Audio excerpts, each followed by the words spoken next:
Hello मेरे प्यारे students, I hope so कि आप लोग सब बढ़िया होंगे। तो लास्ट के क्लास में मैंने आप लोगों को क्वेश्चन नंबर 6 तक कंप्लीट करवाया था एक्सरसाइज 5.1 में, और आज की क्लास में हम लोग एक्सरसाइज 5.1 को कंप्लीट करेंगे, यानी question number 7 and question number 8। ये जो क्वेश्चन हमारा बचा है उसको कंप्लीट करेंगे, ठीक है।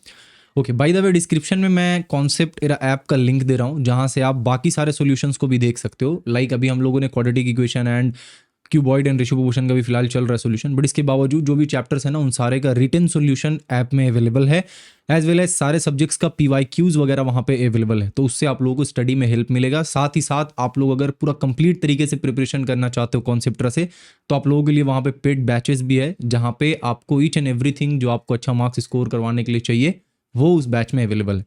ओके, तो स्टार्ट करते हैं आज का क्लास। क्या है भाई, हमारा यहाँ पे सबसे पहला क्वेश्चन है क्वेश्चन नंबर 7.1, और इस क्वेश्चन में क्या बोल रहा है? इस क्वेश्चन में हमें ये बोल रहा है कि अगर 7x minus 5y is to 3x plus 4y is equals to 7:11 है, let us show that 3x minus 2y is to 3x plus 4y is equals to 137:473। क्या बोलना चाह रहा है, क्या पूछना चाह रहा है हमसे? तो पूछना ये चाह रहा है कि अगर एक कंडीशन हमें दे रखा है कि अगर ये जो रेशियो दिया हुआ है ना, ये अगर इसके बराबर है, तो आप मुझे ये चीज प्रूव करो कि यहाँ पे जो रेशियो हमें दिया हुआ है ये रेशियो बराबर होना चाहिए इसके, ठीक है भैया। ऐसा टाइप का क्वेश्चन तो अब तक हमने सॉल्व किया नहीं है, बिल्कुल हमने नहीं सॉल्व किया, बट अभी हम लोग सीखेंगे कि कैसे इस टाइप का क्वेश्चन को सॉल्व करेंगे, ठीक है। तो स्टेप बाय स्टेप एकदम अच्छे से फोकस के साथ देखना कि कैसे हम लोग इसको सॉल्व कर रहे हैं। यहाँ पे सबसे पहले मैं क्या करूंगा, सबसे पहले जो हमारा दिया हुआ है ना 7x माइनस 5y, उसको मैं लिखूंगा डिवाइडेड बाई जो हमें दिया हुआ है ना 3x प्लस 4y, इसको मैं आराम से पहले यहाँ पे लिख दूंगा। ये किसके बराबर दे रखा है? ये दिया हुआ है आपका 7/11 के बराबर। अब यहाँ पे बात करते हैं कि वो कौन सा यहाँ पे स्टेप है जो हम लोगों को लेना होगा। तो देखो, अगर हम लोगों को इसका वैल्यू चाहिए, यानी 3x minus 2y is to 3x plus 4y का वैल्यू चाहिए, तो इट इज़ वेरी ऑब्वियस कि हम लोगों को x एंड y का वैल्यू चाहिए होगा, ठीक है। x एंड y का वैल्यू चाहिए होगा, मैं तभी वो चीज़ हम लोग पता कर पाएंगे।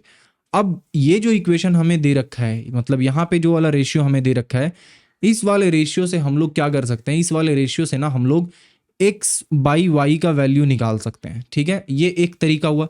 दूसरा तरीका ये हुआ कि x एंड y दोनों को ना हम लोग कोई एक थर्ड वेरिएबल में निकाल सकते हैं, यानी फॉर एन एग्जांपल p के टर्म में हम लोग x को एज वेल एज y को भी निकाल सकते हैं। एंड वो जो चीज़ हम लोग निकालेंगे उसको इस वाले में पुट करेंगे।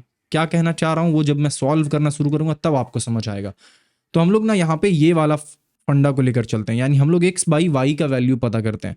तो कैसे पता करेंगे भैया x बाई वाई का वैल्यू? सबसे पहले आप क्रॉस मल्टीप्लीकेशन करें।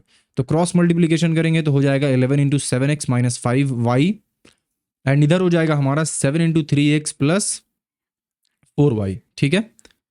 अब आगे क्या करेंगे? आगे सिंपली यहाँ पे हम लोग मल्टीप्लाई करेंगे, तो ये आपका 77x माइनस 55y हो जाएगा, एंड ये आपका 7 3 जा 21x प्लस 28y हो जाएगा, ठीक है। x वाले टर्म को एक साइड लाएंगे, y वाले टर्म को एक साइड लेकर जाएंगे। तो x वाला टर्म हमारे पास है 77x, इसको यहीं रहने देता हूँ, और उधर जो 21x है उसको लेकर आता हूँ यहाँ पे। अब जो हमारे पास बच गया वो 28y प्लस 55y बचा है। यहां तक क्लियर है? बिल्कुल। आगे क्या करेंगे? आगे यहाँ पे 77 माइनस 21 है ना, इसको हम लोग यहाँ पे सिंपली लिख सकते हैं। क्या लिख सकते हैं? 7 माइनस 2 कितना होता है? 5, 7 माइनस 1 कितना होता है? 6, यानी कि यहाँ पे 56x होगा इज इक्वल्स टू 8 प्लस 5 हो जाएगा 13, एंड 2 प्लस 5 हो जाएगा हमारा 7, 7 और एक 8, 83 हो जाएगा, ठीक है। मैंने क्या बोला? मैंने बोला कि हमें x बाई वाई का वैल्यू पता करना है। कैसे पता करेंगे? सिंपली x वाले टर्म को यहाँ पे रहने देते हैं, और उधर से y को लेकर आऊंगा। y उधर मल्टीपल में है, इधर आके क्या हो जाएगा? डिवाइड में हो जाएगा। 83 तो उधर पहले से है तो 83 ही रहेगा, लेकिन ये वाला जो 56 आपका लेफ्ट हैंड साइड में है मल्टीप्लीकेशन में, उधर जाएगा राइट हैंड साइड में। किस चीज़ में आ जाएगा? डिवीजन में आ जाएगा। तो यहाँ पे हम लोग इसको डिवीजन में लिखेंगे। अब यहाँ पे हमें क्या मिल गया? हमें यहाँ पे मिल गया x बाई वाई का वैल्यू मिल गया, ठीक है। क्या मिला भैया? x बाई वाई का वैल्यू हमें यहाँ पे मिल गया।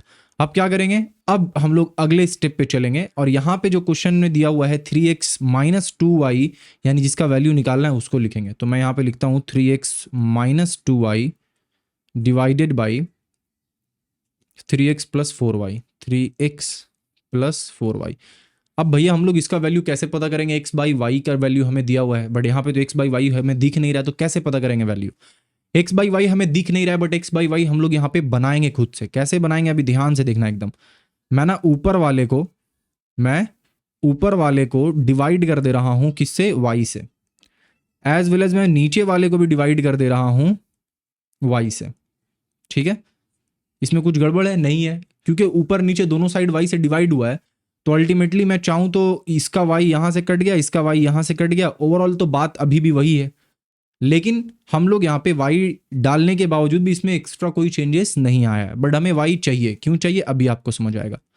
इसको जब आप सिंपली ब्रेक करोगे ना सिंगल टर्म में, तो ये 3x के नीचे y आ जाएगा माइनस ये वाला आपका 2y के नीचे y आ जाएगा। ठीक है, बिल्कुल भैया ठीक है। नेक्स्ट में भी वही होगा, 3x के नीचे y आ जाएगा एंड यहाँ पे 4y के नीचे y आ जाएगा। ठीक है, अब इसको आप फर्दर जब सॉल्व करोगे तो क्या होगा, ये वाला तो आपका हो जाएगा 3 इंटू एक्स बाई वाई। ठीक है, बट ये वाला आपका ऊपर भी y नीचे भी y, तो सिर्फ 2 बच जाएगा। सिमिलरली नीचे में भी क्या होगा, 3 इंटू एक्स बाई वाई रह जाएगा, प्लस ये जो 4y डिवाइडेड बाई वाई है, दोनों y कटेगा तो हमारे पास सिर्फ 4 बचेगा। अब आगे क्या करेंगे, आगे हम लोग 3 इंटू एक्स बाई वाई ना लिखकर हम लोग ये वाला वैल्यू लिखेंगे। समझ आया क्यों एक्स बाई वाई का वैल्यू निकाल रहे थे। तो 83 बाई 56 हमें यहाँ पे लिखना है, तो यहाँ पे 83 डिवाइडेड बाई क्या लिखना है, 56 लिखना है, -2। सेम हम लोग नीचे करेंगे, क्या लिखेंगे, 3 इंटू 83 डिवाइडेड बाई 56 लिखेंगे प्लस 4। यहां तक क्लियर है, बिल्कुल क्लियर है। अब चलते हैं नेक्स्ट स्टेप पे। नेक्स्ट स्टेप पे क्या करने वाले हैं हम लोग, देखो नेक्स्ट स्टेप में सिंपल ये फंडा है कि हम लोग एलसीएम लेके इसको सॉल्व करेंगे।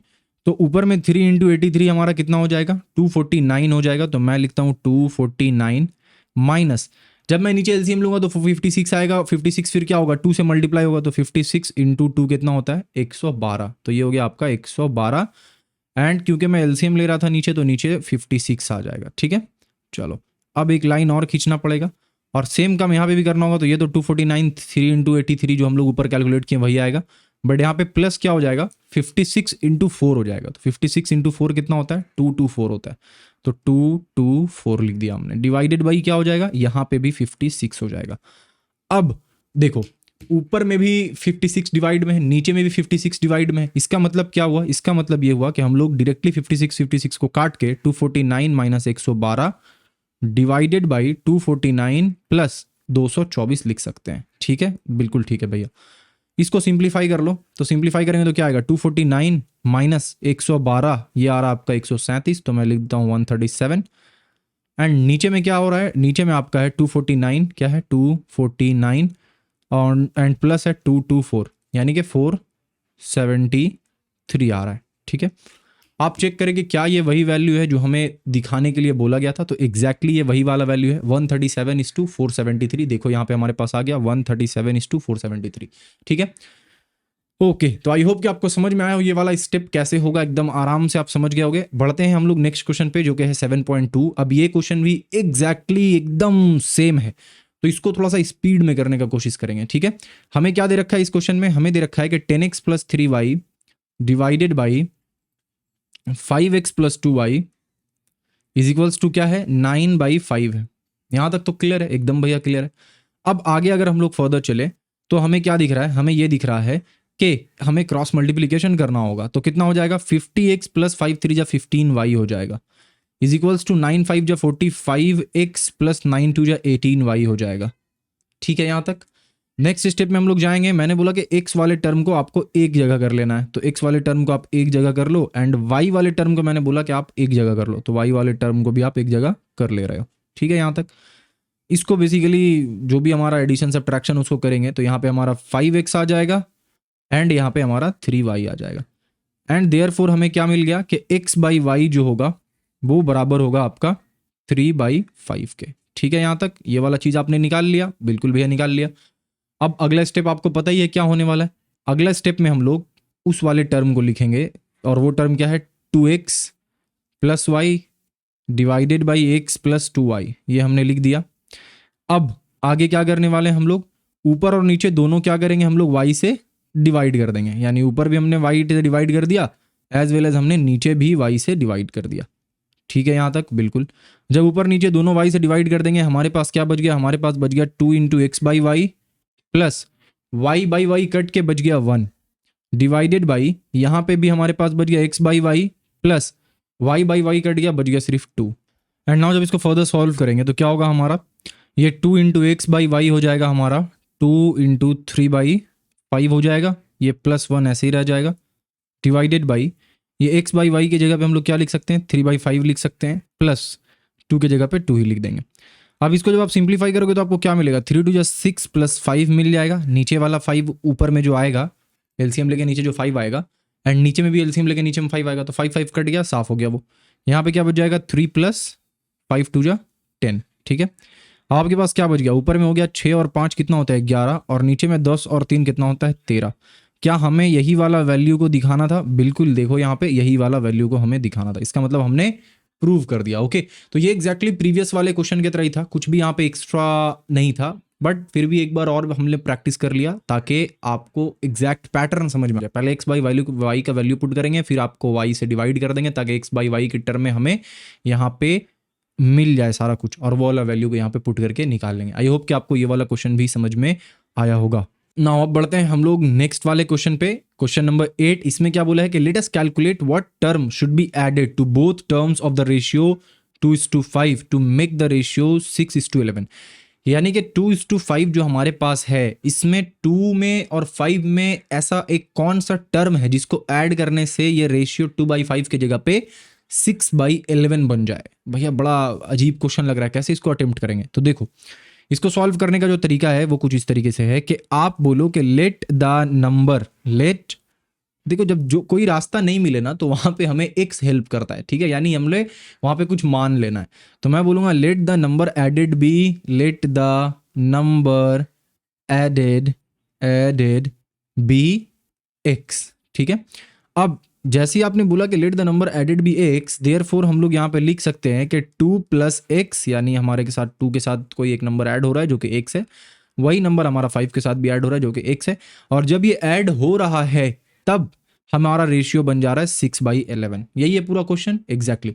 सॉल्व कर लेंगे, एक्स का वैल्यू निकाल लेंगे, क्रॉस मल्टीप्लीकेशन कर लो, 22 प्लस 11x हो गया हमारा यहाँ पे is equals to 30 plus 6x हो गया हमारा यहाँ पे, एंड फिर आगे का काम करेंगे तो हो जाएगा 11x माइनस 6x ये हो गया इज इक्वल्स टू 30 माइनस 22 ये हो गया, बचा क्या, ये बच गया हमारे पास 5x is equals to 30 minus 2 हो गया 8, x इज इक्वल्स टू हमारे पास क्या बच गया 8/5।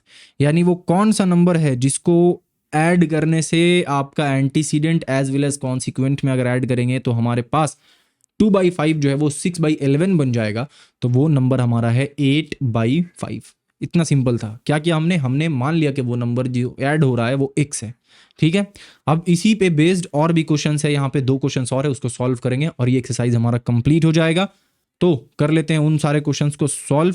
दूसरा क्वेश्चन यहाँ पे है और दूसरा क्वेश्चन में बोल रहा है कि let us calculate what term should be subtracted from each term of the ratio A/B to make the ratio M/N। अब यहाँ पे नंबर का कॉन्सेप्ट हट गया, यहाँ पे खाली हमारे पास ABCD के टर्म में सब कुछ दिया हुआ। अब इसको कैसे अप्रोच करेंगे, तो इसको भी सेम अप्रोच करेंगे। मैं बोलूंगा let the number subtracted be X, यानी जो नंबर सब्ट्रैक्ट हुआ है वो कौन सा नंबर है x है। तो इसका मतलब क्या हो गया, इसका मतलब ये हो गया कि a minus x divided by b minus x जो हमें वैल्यू देगा वो क्या होगा, वो होगा m/n। क्या करना है हमें x का वैल्यू पता करना है। पहले तो क्रॉस मल्टीप्लिकेशन करेंगे तो an माइनस क्या हो गया nx हो गया is equals to bm minus nx हो गया। अब x का वैल्यू निकालना है तो x को एक तरफ करना पड़ेगा हमें, तो हम लोग x को एक तरफ करेंगे तो क्या हो जाएगा, एक सेकंड कुछ गड़बड़ हुआ है क्या, यहाँ पे हमने a इंटू एन किया है, x इंटू एन किया, यहाँ पे हमने b इंटू, यहाँ पे हमारा m होगा। ठीक है, ये हो गया mx, करेक्ट है यहाँ तक बिल्कुल। हम लोग mx को इधर लेकर आते हैं तो mx माइनस nx हो गया इज इक्वल्स टू bm तो उधर ही है। अब यहाँ पे जो an जो हमारा आया है ना उसको हम लोग क्या करते हैं उधर भेज देते हैं, तो क्या हो जाएगा माइनस an हो जाएगा। ओके, और x को यहाँ पे जब मैं कॉमन लूंगा तो अंदर में क्या बच जाएगा m माइनस n बच जाएगा इज इक्वल्स टू क्या है हमारे पास bm माइनस an। अब मैं क्या करूंगा, x इज इक्वल्स टू लिखूंगा B M minus A N divided by क्या हो जाएगा हमारा m माइनस एन हो जाएगा। ठीक है, तो ये रहा वो वैल्यू जो क्या होगा, जो हमारा a के साथ भी सब्ट्रैक्ट होगा एज वेल एज b के साथ भी सब्ट्रैक्ट होगा, तब जाकर हमारा जो a इज टू b है ना वो बन जाएगा m इज टू n। ठीक है, तो अब जितना भी कॉम्प्लिकेटेड क्वेश्चन ऐसा में रहेगा, जस्ट एक सिंपल वैल्यू मान लो x एंड देन आपका सॉल्व हो जाएगा वो चीज। लास्ट क्वेश्चन आज के क्लास का ये है हमारा 8.3। इसमें क्या बोला है, what term should be added to antecedent and subtracted from consequent. अब तक हम लोग क्या किए थे, पहले वाले में ऐड किए थे, दूसरे वाले में सब्ट्रैक्ट किए थे, अब इस वाले में हमें सब्ट्रैक्ट भी करना है, ऐड भी करना है। ऐड किसके साथ करना है, ऐड करना है एंटीसीडेंट के साथ, और सब्ट्रैक्ट करना है हमें कॉन्सिक्वेंट के साथ। और ये जो रेशियो है ना 4:7 उसको क्या बनाना है, उसको बनाना है कंपाउंड रेशियो ऑफ 2:3 एंड 5:4। अब यहाँ पे एक और नया कॉन्सेप्ट, सबसे पहले हमें इसका कंपाउंड रेशियो निकालना पड़ेगा। तो इसका जो कंपाउंड रेशियो होगा, इसका जो कंपाउंड रेशियो होगा वो क्या होगा, अगर आपको याद हो तो भैया होता यह है कि दोनों का एंटीसीडेंट जो है वो मल्टीप्लाई हो जाता है और दोनों का कॉन्सिक्वेंट जो है वो मल्टीप्लाई हो जाता है, और वो होने के बाद हमें एक नया वैल्यू देता है, यानी नया रेशियो देता है, और वो होता है हमारा उसका कंपाउंड रेशियो। तो ये कितना हो जाएगा 10/12। 10/12 को मैं लिख सकता हूँ 5/6, बिल्कुल लिख सकते हो भैया। तो हमारा अल्टीमेट टारगेट क्या है कि 4:7 के साथ 4 के साथ कोई ऐसा नंबर को ऐड करना है और 7 के साथ उसी नंबर को सब्ट्रैक्ट करने से हमारा जो नया रेशियो बने वो 5:6 बने। तो मैं क्या बोलूंगा, मैं बोलूंगा कि let the number be, let the term be क्या बोलूंगा x। सिंपल सा फंडा है। अब इसका मतलब क्या हो गया, देयरफॉर 4 के साथ हमें अगर x प्लस कर दें एंड 7 के साथ अगर हम x को माइनस कर दें तो जो हमारा वैल्यू आएगा वो आएगा 5/6। यही चीज बताया जा रहा है। तो इसका मतलब ये हुआ कि 6 × 24 plus 6x is equals to 7×5 35 minus 5x। Done. अब नेक्स्ट लाइन में क्या करना है, 6x से 5x से इधर आएगा तो हो जाएगा हमारा 11x is equals to 35 minus 24। x is equals to क्या हो गया 11 यहाँ पे भी आ रहा है, डिवाइडेड बाई 11 यहाँ पे भी आ रहा है, इज इक्वल्स टू क्या हो रहा है 1। यानी कि हमें जो टर्म चाहिए वो क्या है, वो है 1। यानी अगर 4 के साथ 1 को ऐड कर दें और 7 के साथ 1 को माइनस कर दें तो हमें वैल्यू मिल जाएगा 5/6। एग्जैक्टली मिल जाएगा। देखो 4 के साथ 1 प्लस करने से 5 हो जाएगा, 7 के साथ 1 माइनस करने से 6 हो जाएगा। ठीक है, तो ये रहा आपका सॉल्यूशन। तीनों तरीके का हमने यहाँ पे देख लिया और इसी के साथ हमारा एक्सरसाइज 5.1 होता है कंप्लीट। नेक्स्ट की क्लास में मोस्ट प्रोबेबली एक्सरसाइज 5.2 स्टार्ट करूंगा, या फिर एक्सरसाइज 5.2 को समझने के लिए कोई अगर एक्स्ट्रा कॉन्सेप्ट समझना हुआ पहले तो पहले उस कॉन्सेप्ट को समझेंगे। ठीक है ना, तो चैनल को सब्सक्राइब करके रखें ताकि नेक्स्ट क्लास का नोटिफिकेशन आप तक पहुंच जाए और अच्छे से आप उस क्लास को अटेंड कर पाओ। मिलते हैं नेक्स्ट क्लास में, तब तक के लिए अपना ढेर सारा ख्याल रखिए। Thank you.